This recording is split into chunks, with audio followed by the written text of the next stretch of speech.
نن وګوره د انسانیت او زموږ حالت دا دی چې نن مال او دولت خو قدر شته د نشته په روپیو په 10 روپۍ باندې خفه کیږو خو لیکن د ټولو نه چې بې قدري د مونږ سره هغه د وخت ده د وخت چا سره هم قدر نشته نن لګیا دی وختونه زموږ ضایع کیږي په څه ضایع شو په ګپو شپو او نن په فیسبوک سوشل میډیا او موبایل هغه وخت نن د سټوډنټ د نوجوان نه په دین پکار شو نه په دنیا پکار شو دنیا لم رانه شپش په دې باندې ضایع شوه بې مقصده لګیا دی هغه وخت قدر نشته د 10 روپو قدر شته خو د دې وقت اس قدر مونږ سره نشته دی وجنه یو شاعر هم وایي غافل تجھے گڑیال یہ دیتا ہے المنادی تو کچھ نہ کر سکا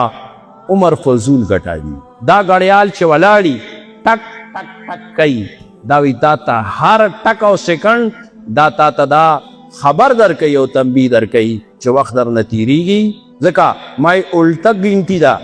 دا نن ورځ چې لاړه بیا عمر کې ناراضي دا نن ګنټه چې لاړه د عمر کې ناراضي خو که تا د دنیا په ښه کار او د آخرت له په کار راوسته دین یې لاړه دا د پاکستاني قوم او بلکې د امت مسلمه دا ډېره لویه مسله د عالمیه ده چې نن هغه قیمتي سرمایه چې وخت دی چې د دې عمره قیمتي سرمایه انسانیت سره بله نشته لګیا دی مونږ په فضولیاتو باندې په فیسبوک باندې سوشل میډیا باندې لګیا یو هغه ضایع کوو